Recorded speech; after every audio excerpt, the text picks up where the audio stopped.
Welcome to Silver Lining for Learning, episode 242. I'm Punya Mishra from Arizona State University, joined by my fellow travelers, Chris Dede from Harvard, Lydia Kao from University of Toronto, Young Zhao and Kurt Bonk are traveling and cannot join us today. Kurt actually might join us. We just don't know where in the world he is.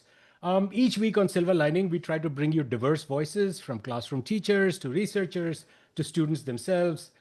The goal is really to challenge assumptions and to inspire actionable solutions. This has been a labor of love for all of us. And I'm super excited about today's episode, which we are calling Learning to Create Inside the World's Leading Art and Design Schools. And we'll be discussing, and exploring how creativity is actually taught and learned in the world's most prestigious art and design schools. And in some ways, we are going to try to demolish some of the myths of sudden inspiration and tortured genius and get things down maybe a little practical, which may have implications on how we think about learning across all disciplines. We are really excited to have with us today Dr. Keith Sawyer, who is easily one of the country's leading experts on creativity and just has published a book called Learning to See Inside the World's Leading Art and Design Schools, based on interviews with over 100 professional artists, designers, and educators. Joining us as well is Steve DeFrank, an award-winning artist and educator whose work can be seen in collections including the New Museum of Contemporary Art and other respected venues. He's also an experienced educator at the School of Visual Arts and brings this rare dual perspective of creating and teaching at the highest levels. And here's a fun fact that you shared with us, Steve, that while on Fulbright in Mexico, you trained as is it luchador? Luchador. Yes. Luchador, and Yes. you claim that that was the best preparation you had for becoming an artist. So thank you both for joining us. Welcome to Silver Lining. I'm just going to have you talk a little bit about sort of your work and your interest briefly in a couple of minutes, and then we'll circle back to some questions. So Keith, on to you first. I'm a creativity researcher and I started studying art and design in 2010, where I had an opportunity to do a sabbatical leave at the Savannah College of Art and Design, or SCAD. So for 15 years, I've been interviewing people like Steve, professional artists and designers who teach in the country's top art and design schools. And the stories are just so compelling, so fascinating that I couldn't stop interviewing people. I should have stopped in 2015 and written the book, but I kept interviewing more people. I went to School of Visual Arts in 2022, 2023. Finally, I wrote the book. It came out with MIT Press this year, Learning to See. So I'm really excited about the book and the stories. It's really about the stories of artists and designers and how they teach. Thank you. And we'll get into the title and of the book and so on and so forth. But before that, Steve. So thank you all for letting me visit your podcast. I am a product of an art school education. I went to an arts high school. I went to an arts university, the Maryland Art Institute, and then I got my MFA at the School of Visual Arts. So I really understand how the sausages are made from inside and out as an artist and as someone who teaches art, which after 30 years, I never thought I was ever going to teach from the beginning. I was dead against it. And here I am now teaching for 30 years. So let the games begin. All right, thank you. So this is really interesting because, as an artist to become a teacher, I think we will get into that, what shifts there, or maybe it doesn't. We can talk about that, right? But let me start with something that might actually surprise our listeners. So Keith, your new book is called Learning to See. It's not called Learning to Create or Learning to be That's Creative. right. And in your research, you found that, you make the point that many successful artists and designers actually resist that phrase creativity or the term creativity and are reluctant about it. And so, what led you to frame your book around seeing instead? And a parallel question for Steve to this is, Steve, as someone who's a practicing artist and educator, how do you call yourself creative, or do you agree with what Keith is arguing, or do you say no, no, no, I am creative and that's what I'm trying to do with my students, that it is learning to see as a component of it, but it's more I'm just trying to mess around a little bit. So, and at the end of the day, this show is about learning and education. So does that framing of learning to see or be creative apply in education as well? So I'm going to start with you, Keith, about why learning to see and then Steve, you can demolish that idea or not. Right, right. Well, I started the project. I said I was at Savannah College of Art and Design in 2010, and I'd been studying creativity for 15 years before that. So, not knowing anything about art and design school, I thought surely this would be a great place to study how you teach people how to be creative. So, like a lot of researchers, I had a semi-structured interview. I went and started interviewing, you know, painters. The first person I interviewed was Sandra Reed. She's a painter and a painting teacher.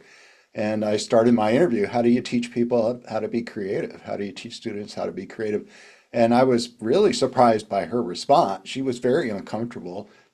But also trying to be polite. She said, I, I don't think I'm doing that. I wouldn't put it that way. And so I'm a creativity researcher. I'm in an art school for the first time. I said, if you're not teaching people how to be creative, then who is?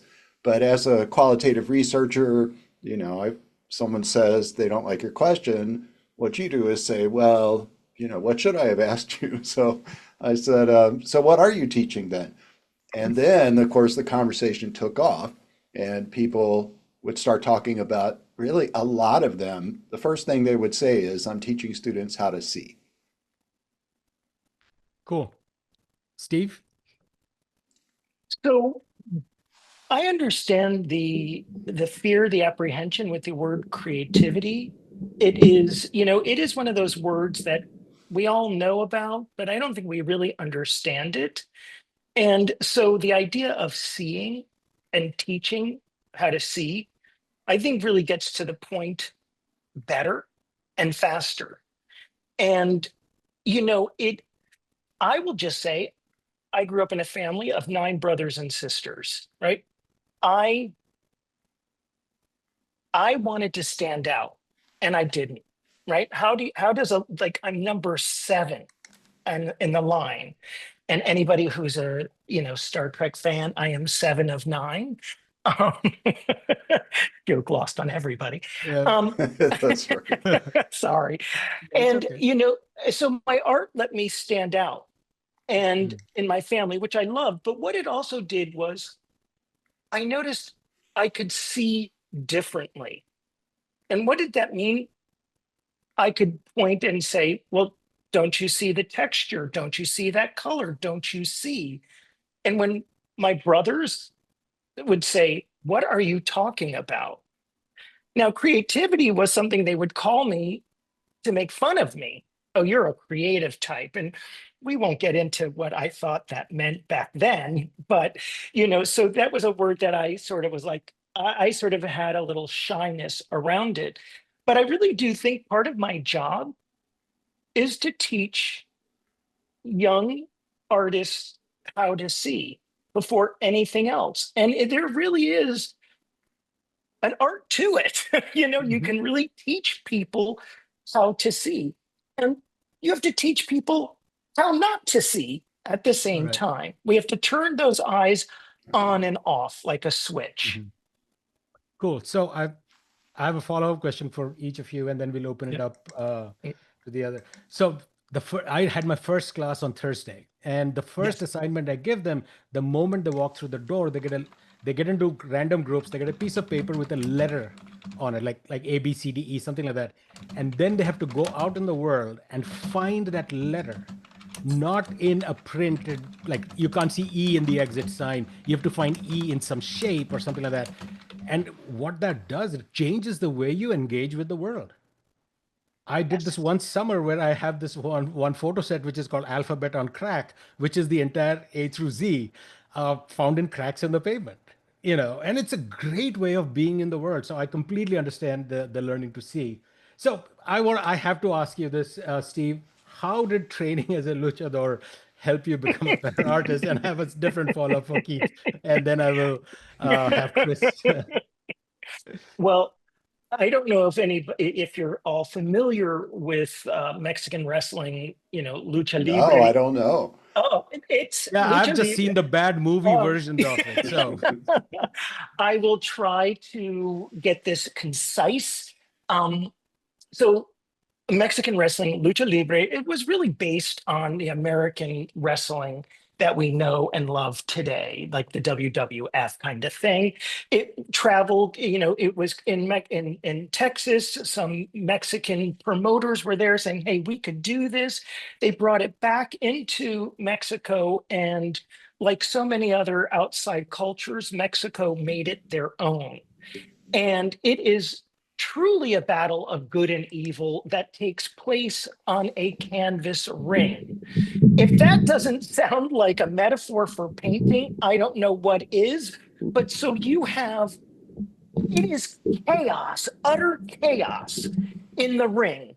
And your job as a luchador, as a wrestler, is to get the most attention possible. Ah, Most wrestlers, now I know I'm gonna speak behind the curtain a little bit. It's rigged. Everybody knows who's gonna win. That's right. It's not a secret. But what's not a secret is the luchador, the wrestler who can get the most attention, is going to be the most popular ah. wrestler. That wrestler then goes on for other matches. So I want to be like that wrestler. I don't know. I want to get the most You're doing attention, it. right? But here's the thing. In order to learn how to wrestle, I had to learn how to dance. I had to go to school. I was going to school 3 days a week for an hour each class to learn salsa. The wrestlers were telling me, "You want to learn how to wrestle? Learn how to dance." These wrestlers made so much fun of me. I learned the most dirtiest Mexican phrases. I can make your hair fall off with some of what I learned. Yeah, right. Yeah, right. And so I thought they were making fun of me. And then I realized in the middle of class, which by the way, I'm a horrible salsa dancer, never mastered it. And but it's all signaling. You have to signal to your partner, your opponent, what you're going to do. So it's all choreographed. And I got it.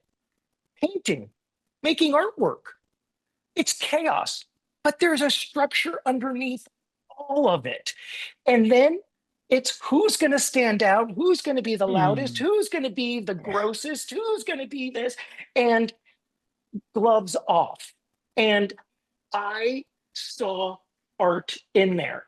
I learned how to make a spectacle. I learned how to like make distractions for the viewer. If you want something in your painting to look real, put a false focal point in your painting. But that's what wrestlers do. If I want to take Keith and I want to put him down into a pin in a hold, but we're doing it so I don't hurt him, I have to have a Thank distraction. you. So I have something else coming around, like I'll kiss Keith on the cheek.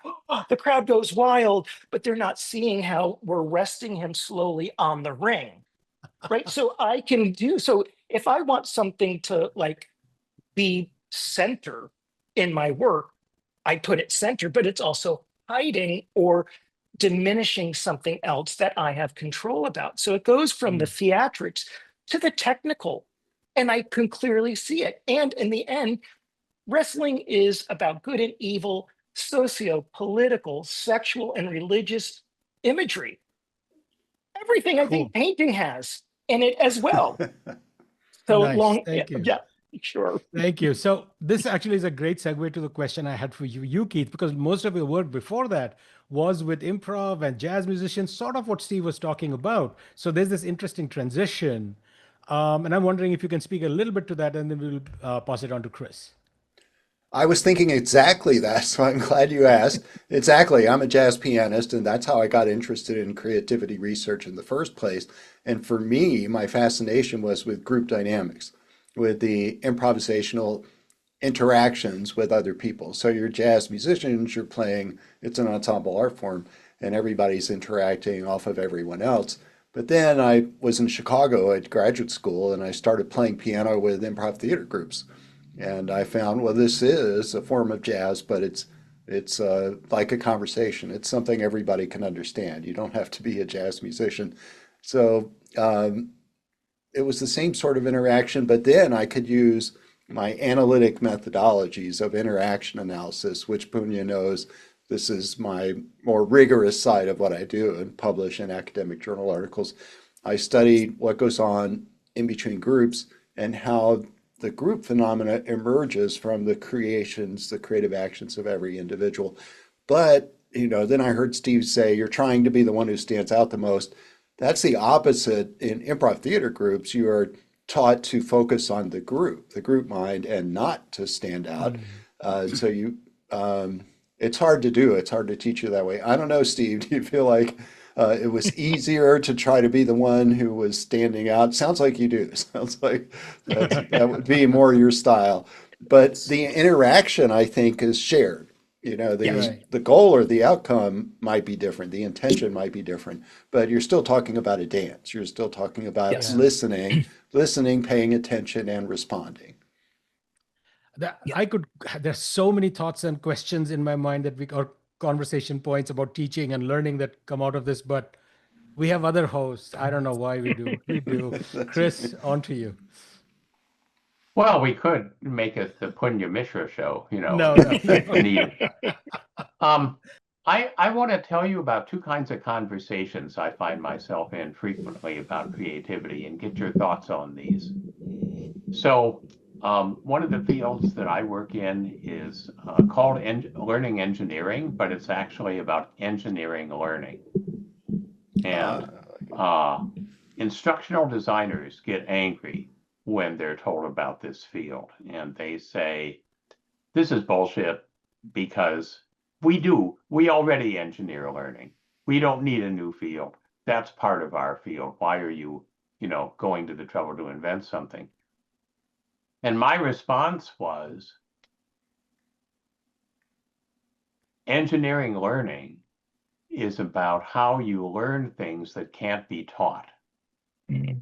And that sort of stopped them dead in their tracks. They're still trying to figure out how to get past that because, of course, classic instructional design is all about teaching. And so the idea that creativity can be learned in the sense that as someone who attempts to inculcate creativity, you can create situations in which somebody acts and then sort of boosts their creativity, like doing workouts in the gym to boost your muscle mass, doing sort of creativity workouts. So that's one conversation that I find myself in, but I'm not confident in that conversation, and I'd appreciate your thoughts. The other is that um, I'm part of a national AI institute, and one of the things that we're doing is to helping people develop different kinds of expertise, because in the workforce, your job often revolves around some kind of expertise. And as the world changes, you have to reskill and you have to upskill in order to have that expertise. But there's what's called rote expertise, where you are just a master of a kind of recipe that you follow. And then there's adaptive expertise. And adaptive expertise is, well, an example is you're a nurse, let's say, and you have protocols for treating trauma patients.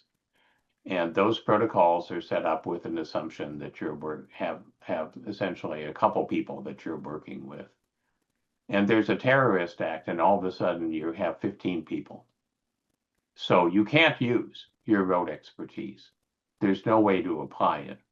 But what you can do is try to adapt. So you say, here's the protocol. I'm going to leave out steps 4, 5, and 6. And I'm also going to do triage, which is a different kind of expertise. And I'm going to, save as many people as I can under these circumstances. And to do adaptive expertise, you have to understand the causality of the protocol.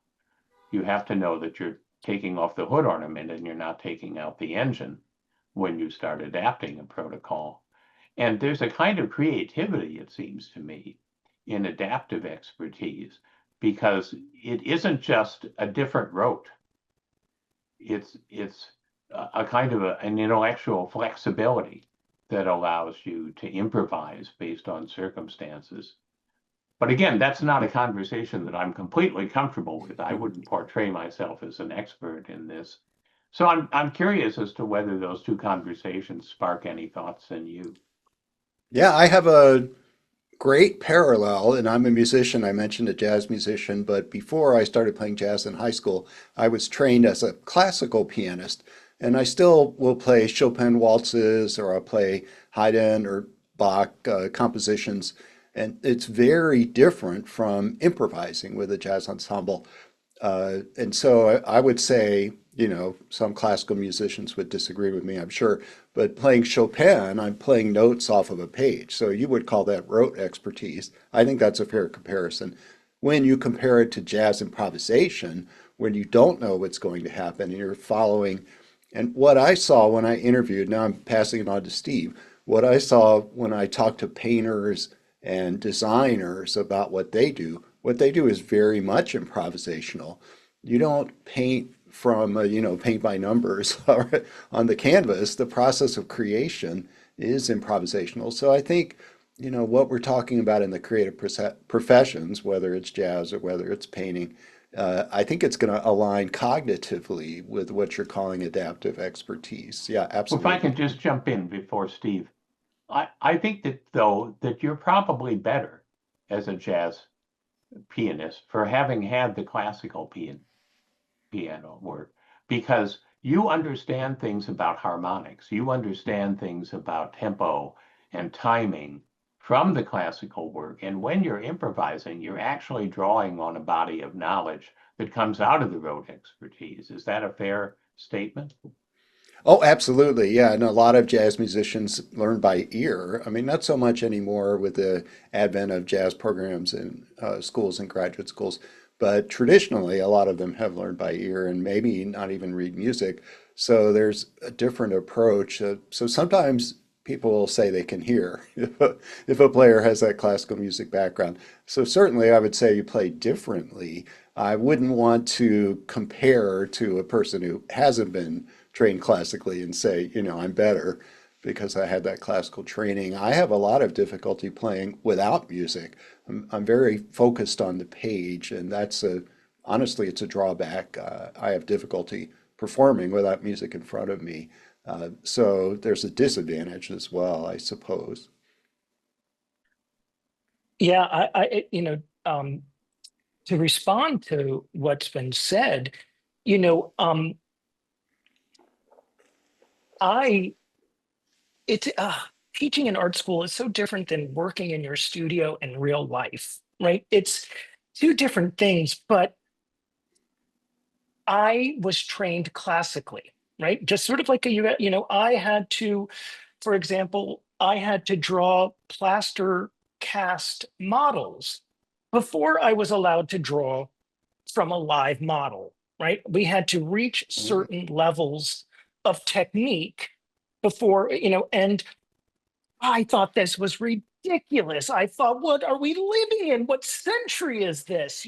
This is crazy. I'm an artist, right? Oh my God.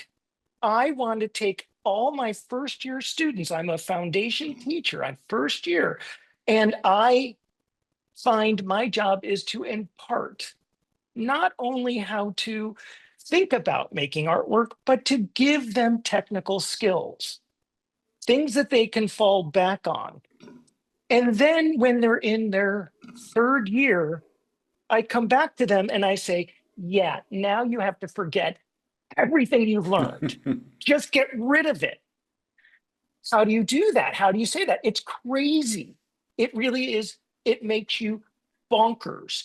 And I struggle with that in my studio today. How much do I want to lean on my classical academic training? And how much do I want it to be improvisational, just me off the cuff, right?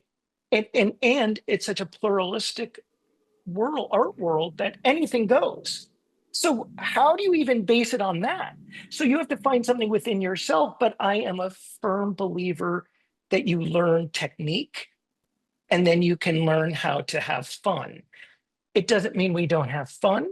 It doesn't mean that I'm not a taskmaster, and I am not teaching everybody how to be a robot. It's impossible, but I think it's important that we have a base or a foundation in which to go on from. And then all the other fun stuff, like, how to see, how to be creative, how do you think, how do you talk, and all of those things then come into the mix.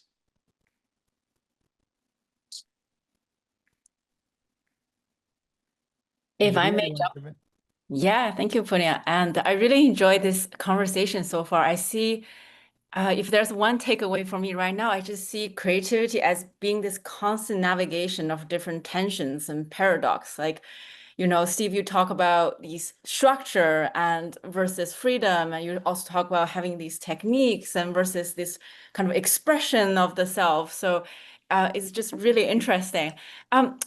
Keith, while I was reading your book, I did a little bit research and seeing like what is the book about, what are the highlights. One thing that really strikes me is the importance of constraints in creativity.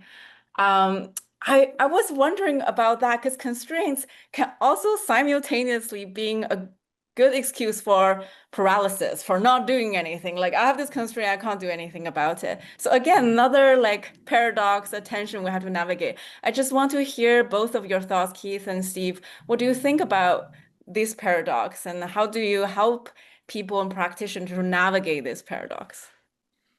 I would say that creativity research is finding that constraints do enhance creativity, but of course it has to be a certain type of constraint. If you're required to do exactly a certain thing, like a robot, yeah, so then there's not creativity. But constraints, and again, in my book, I'm telling stories of these artists and designers who teach in BFA and MFA programs, and these are what they told me.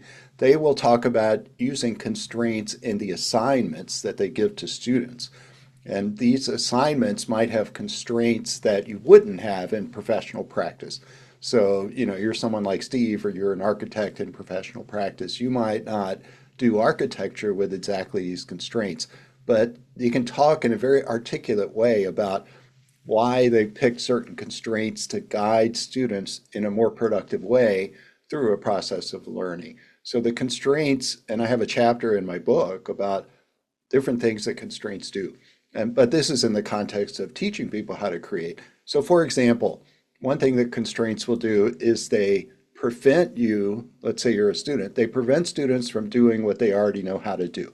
So if you want to teach someone something new that they don't know how to do, in a lot of cases, it's a misconception. They have to go through a conceptual transformation or even a personal transformation. That's very hard to do. You can't lecture at someone and say, stop doing this and start doing that. You have to engage them in an active process where they're participating in the process, but the constraint prevents them from doing the thing that's blocking them, that's keeping them from moving forward. So constraints will serve that function where, in professional practice, maybe that is not the sort of constraint, but maybe so, even if you're trying to be more creative as a professional artist. Steve, you can speak to that. And as education researchers, we know this term scaffolding, which is, if you know any technical term from education research, you'll know that scaffolding a student's active learning process, if the scaffolds are well designed, can enhance that learning process. So I heard artists and designers saying things to me. They would often use metaphors of a river and the banks of the river. And they'd say, none of them say scaffolding because, by the way, these are professional artists and designers. They haven't been to education school. They don't use education language. No one ever said the word scaffolding to me. They would talk about constraints and parameters, but that's really what's going on at a cognitive level, is that these constraints are designed in a certain way to enhance the learning process, particularly when you're trying to teach people how to see. I'm just going to pick up from there, Keith. And one, I'm so glad you said that because I was not trained as a professional educator, not at Right. all. In some ways, I bumbled my way into it, and so I'm glad you said because the That's right. language No around it. one, No, everyone nothing. says they're accidental teachers, right? I truly am. But I do know as a working artist and as someone who teaches art, constraint, boundaries, blocks, those are our best friend. And it's learning how to take that. There's nothing more ready than that creativity loves than have a block in the river. Because then it's like, how do I get around this thing? I have no resources. I can't buy my way out. So I have to bare knuckle it and I have to do it myself. That's when I think creativity blooms. But when I'm teaching, I try to tell my students, in thinking of how to teach them how to see, they have to learn how to read my prompts because they have to hit certain notes all the time. So that's clearly written, black and white on my canvas. I project it, I read it out loud. I try to get this. And then at the end of it, the first day, which will be next Tuesday, I will say it is just as important to know what I have stated and what I have not stated. If I did not say it, then it's legal. But they are so afraid not to do what I wrote down on paper because they want to please me to get the job done, right? And that is a misconception with teaching. Their whole lives have been geared to get an A. Their whole lives have been geared to sit quietly and not call attention to themselves. And now I'm asking you to be unruly, loud, obnoxious, and to think differently. They get freaked out. But I don't know, Lydia, if this answers the question or not. But yes, I highly believe in constraints. I think it's important. I put them in my own work. I will throw a wrench into my work on purpose because I got to wake myself up. I got to see it again. There, we're going to use that word see. What am I seeing? I'm seeing a big mess that I've got to clean up. And that's when I have to like roll up my sleeves, figure out how to solve the problem and get to work, right? I think that sort of gets to what you're saying. Can I just ask a really quick follow-up, Punya and Chris, if you don't mind? What you said is really interesting. That made me see what you said in terms of like assessment of like you're a teacher, you have to assess your students somehow, and you're teaching them how to see, how to be creative, but they think their job is to satisfy you, to make you happy.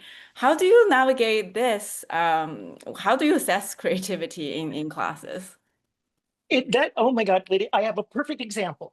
Perfect example. I had a student from China. We have a high international student population, or we did. Let's see what happens in the fall. But I had this young man, and he would do the work, and I am going to share with you something that I don't know if I should. But anyways, I'm an easy grader. I don't believe in grades. I think at art school, they're horrible because they're looking for an A. They're not looking to think, how am I doing? What am I doing? What can I do differently? Right. So I say to them, you all have an A. Everybody gets an A. And I say, it's up to you to fuck it up, but I'm not going to get into how they screw it up. But so what that allows me to do is then during the critiques, they have to listen and pay attention because that's when I'm not going to throw flowers at them. I'll get into the critique. But so this kid, like he would say, I'm just not getting the critiques I want. What is it that I need to do? And I kept saying, just keep doing what you're doing. It'll eventually get there. It sounds like rote teacher BS. Every week for weeks, this young man is like, Steve, what do I have to do? At the end of the semester, he's like, I finally figured out what you want from me. And I'm like, Roger, tell me, what is it that I want? He's like, you want me to think for myself. Yes.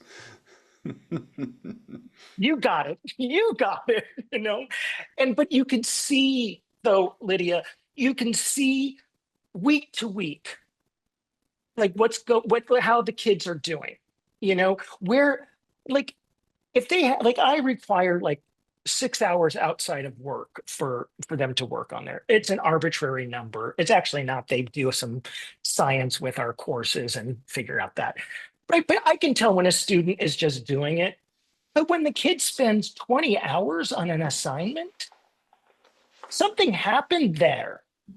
And then I want to know what happened.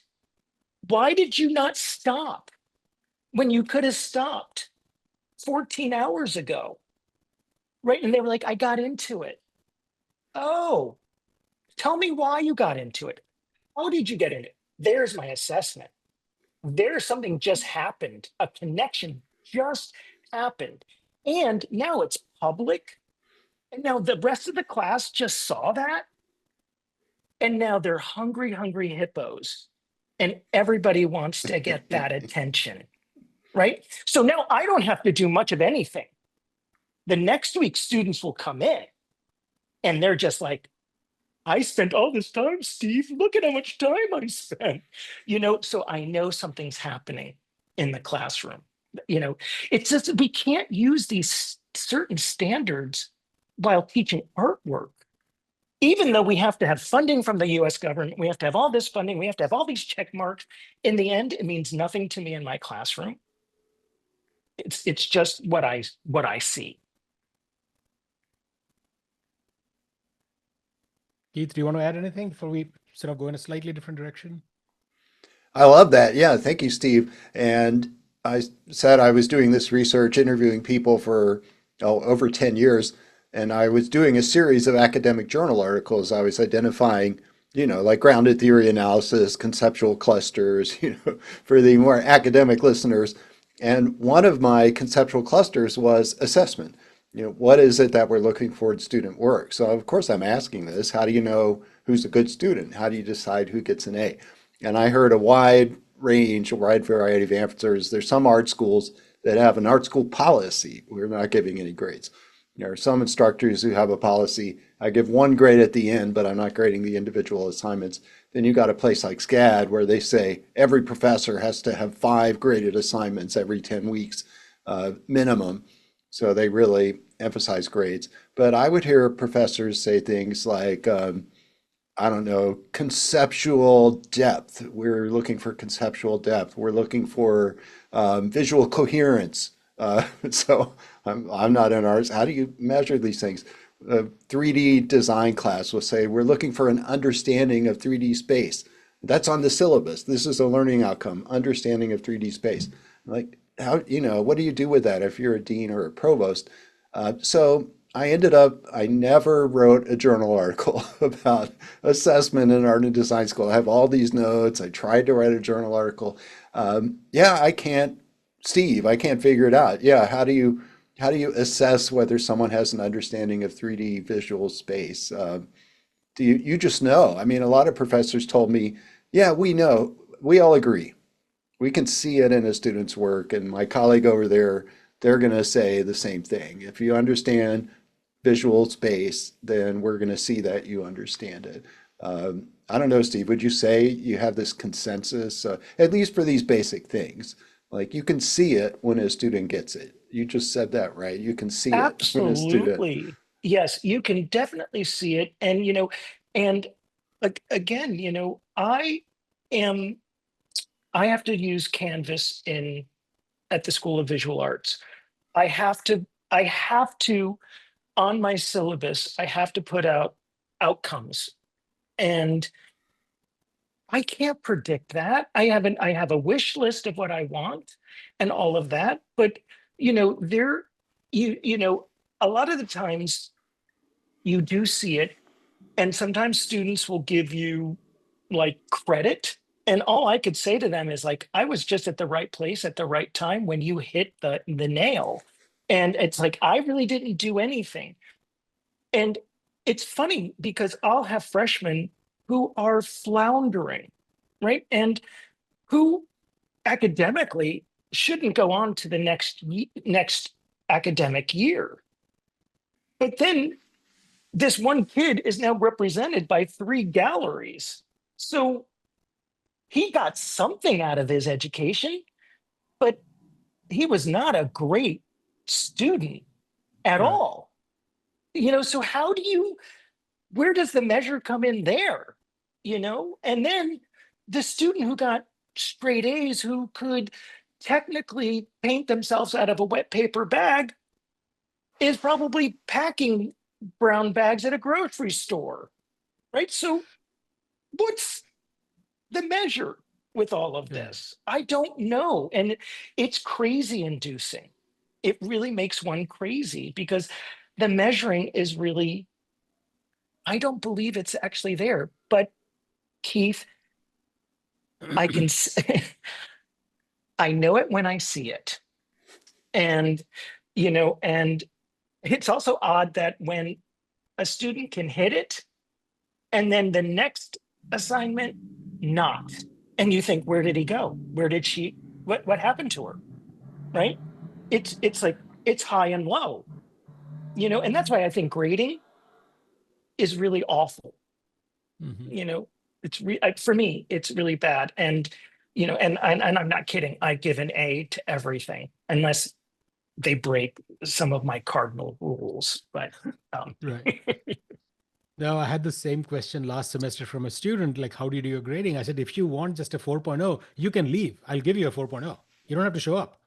Like, that's not why we are here, right? I mean, and that's not even a class on art that I'm talking about, where at least I have some concrete things that we can actually measure. But if that's the reason, then why do this, right? But one of the things that's interesting, I have a completely different question to ask, but I want to just share this little thing. I remember reading this book called Bringing Software to Design. It was an interview with Donald Sean. mm, And one of the things he says that in his class, he would have this activity where students would be asked to bring some objects that are meaningful to them. And they would talk about the aesthetics of the object and so on. And he said, like, my job is to get them to develop that. And so this person asked him, like, do you think you have a better judgment than them? And his answer, I love the answer. He said, yes, I do. And it's not that I am the only one, but my job is to develop that inner gyroscope for each of them. And I have always found that to be such an insightful way of thinking about that of and a gyroscope is such a wonderful metaphor because it's dynamic and it can adjust to change, but it's also got its own core and so on and so forth. So lots to unpack there, right? But my question, I have two main questions that I'll focus on. One is I think there are significant implications. What I see when I go into a music building, when I go into an arts, I see a lot of people playing music. I see them arguing over art. I go into engineering, I don't see them that much of that arguing about engineering. You see what I'm saying? It's like their identities are not deeply connected with that, and it's much more developmental, or they're doing engineering because it's going to get them a job or something that way. And I've always puzzled about that is how can we bring some of that energy, Steve, that you are showing here, and some of the things, Keith, that you're talking about in your research or about in your own musical performance. How do we bring that into other subject matter so that we don't have to be having the assessment conversation? We would be having the gyroscope conversation. We'd be having, I couldn't stop working on this dang thing for 15 hours conversation, right? So I'd yep. love to hear from both of you because I think you will bring slightly different perspectives on this issue. How can we bring this energy into other disciplines? Because I see that as really lacking. Yeah. I don't know, whoever wants to go first. Well, that's in a way, and Steve said this too, it's the role of the constraints or the parameters. And you're probably not good at this the first year you teach in art school, even if you're a really good painter. But you iterate and you gradually get better at, Steve, you called them prompts. You get better at structuring your assignment. And what you're doing is you're providing these constraints and parameters that are guiding the student. And what a lot of professors would tell me is, if they follow the guidelines I give them, then they will generate good work. That's the way you design the project. You design the project so that if the students follow those parameters, it guides them. So they all generate something different and they have to draw on their creativity. But if they follow that well-designed assignment, they will do good work. Something good is going to come out at the end. They're going to get an A. So where they don't get an A, they don't generate good work is if they ignore one of the constraints or they get oppositional with the professor. I don't want to do it 2D. I'm going to do it 3D. And then it just messes up because the professor's been doing this for 10 years and they know if you do it in 3D, it's not going to work. But you're a student and you're stubborn. So, so I guess, yeah, that's a lesson for teachers in any subject. If you're using a project-based learning model, if you design your assignment well, then the student follows those guidelines, it gets to the end, then they're gonna get it because you designed that assignment so effectively. I Thank will you. just say, I think we've gone about teaching other subject matters completely ass backwards. I really think we should bring in more art into different subjects. I have a friend that I met in a language class for Spanish. She's an historian. She makes her students draw. They freak out. I'm not an artist. I'm going to fail this. Well, okay, but you got to try something differently. And it's like, it's again, it's what do we want? If we want like, I'm amazed how much we as artists contemplate our existence. Is that art? Is that what you're doing, art? It's like, I don't know. Is art dead? Painting died 500 times already. And so, like, we are questioning our existence constantly. But does the doctor, the lawyer, the police person, do they question their role Mm, in what they do every wow. day of their job? I do. I have to. And I have to ask my students, why are you doing this? Why are we not asking other students that question in other subject matters? My big question is, you could have gone to any school, you could have studied anything, but you decided this. Why? Where's the passion? What are you curious about? I don't know if we're hearing those conversations in other classrooms. Math could be so much fun, but do they teach the exist? Like, why do we do math? What is the existence of this? And is this still necessary?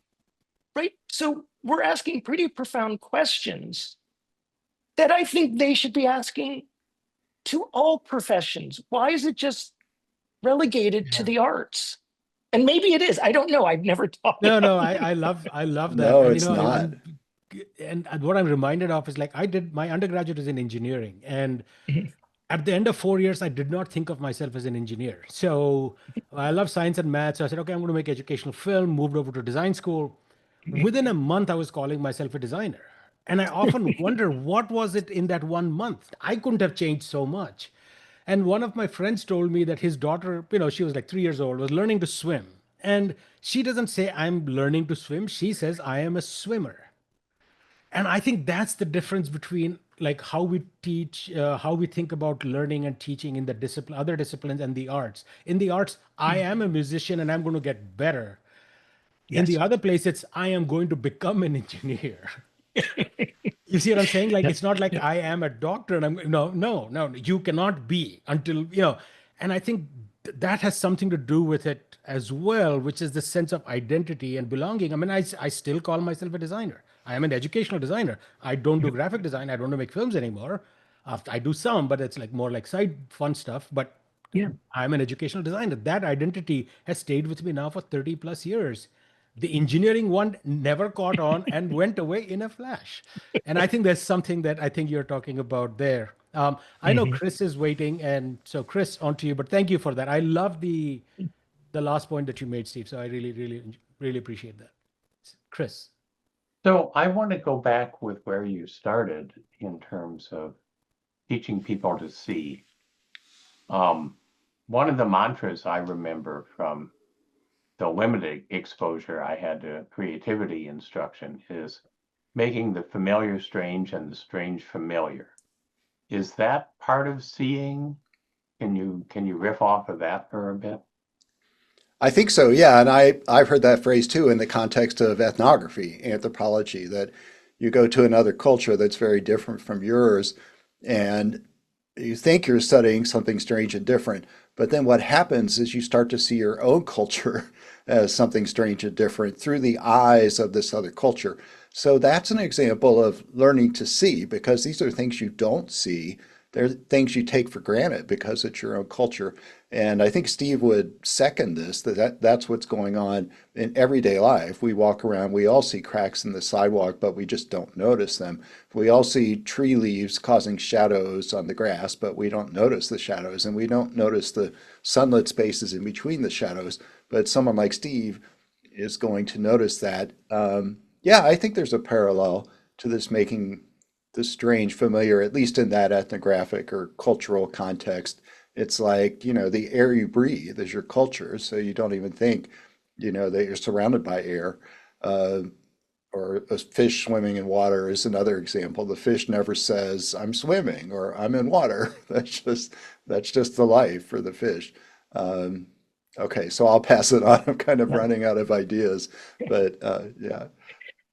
I'm going to just something that happens quite frequently in my experience with the first year students, with them coming in from high school into their foundation year, is that they've already been sort of conditioned as the artist from wherever they're coming from. And so the weirder, the better, right? The stranger, the better, right? Look at how creative I am. And little do they know that we as instructors have a secret little notebook of like slashed dead babies, beer bottles with Yes. cigarette butts, and everything that they think they're rebelling against, right? And so if I can say, how can you make a flower exciting? Right? And then all of a sudden they're like, wait, what? I was told flowers are passe. I can't do a painting of flowers. Well, you can paint anything and make it amazing. So, what is it about the subject that you're not, if you can't connect with it, it's not the subject, it's the vehicle in which to connect with. And so, yeah, you can make, the familiar weird and the weird familiar. There used to be this great art magazine called Beautiful Decay, and it was just that. It was like artwork about things rotting and dying, and it's beautiful. And we also have to confront this notion of what is acceptable. What is the notion of beauty, right? I mean, so a rotting fish on the beach, ew, don't look at that. So we're conditioning everybody to think that's disgusting. Well, get your nose up in it if you can bear it and look at it, because I bet it's beautiful, right? So you have to sort of unteach conditioning as to what the familiar is invisible only because we've taught it that way. And then we teach that the extreme gets all the attention, but we have to correct that as well. So it's like, it's teaching art is so much more than just the techniques, but we are dealing with so much of the way society thinks about seeing, about culture, about beauty. And we are the alternatives, which we should be, but we could also be cliched. And it is my job to sort of point that out or let them hear that opinion about it. I don't know if that answered the question, Chris, or not. I'm good at rambling. Right, right. So yeah, you're the 18-year-old and you think that bloody babies are not cliche and you think that flowers are cliche. But here you have the secret list and you've seen bloody babies for 20 years. So they really are cliche. But the 18-year-olds can't see that yet. No, absolutely not. Yeah, yeah. All right, Lydia, I think this will be our last question. So, we have 4 minutes, so, keeping it tight. Great. Yeah, thank you, Punya. Heath, I know you studied group creativity before. So when I think of creativity, I feel this word is often attributed to an individual. Like we talk about individual creativity. I'm wondering, but we know group can be creative. I'm just wondering, from your experience, what is the difference between individual creativity versus group creativity? And I'd love to hear your firsthand experience as an artist as well, Steve. I would say with group creativity, what's fascinating for me is improvisational group creativity. And I think that's what we're talking about, even if it's a business meeting.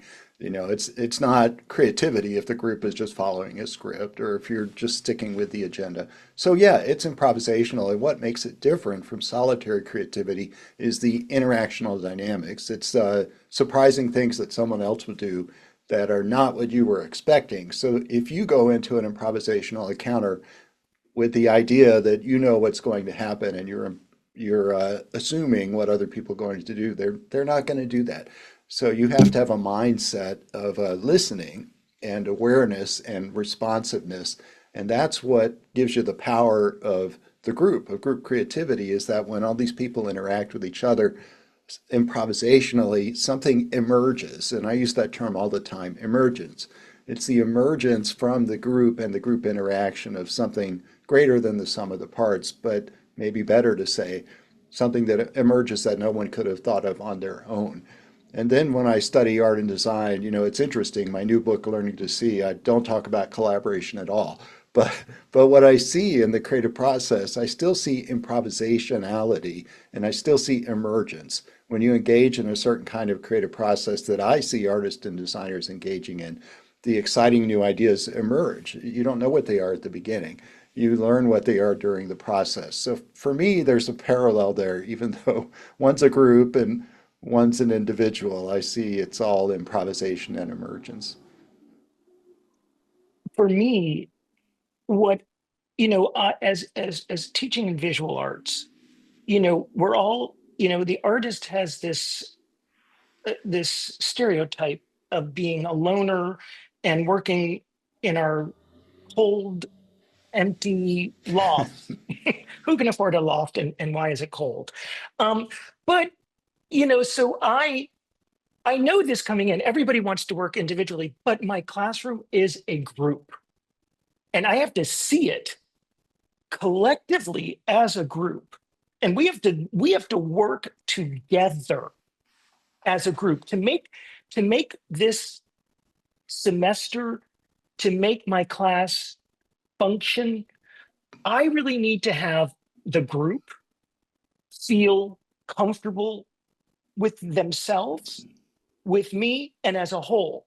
Because you cannot speak to art if you feel like you can't give a good critique if you're afraid to open your mouth, right? If you're thinking you're going to be made fun of. So I have to think about the group, and I have to do, we have to do fun things. Like I do speed dating critiques, right? Everybody has to go around the room, talk to you for 30 seconds. You have to say something, move, 30 seconds, move, 30 seconds, move. And what happens is you have no time to think.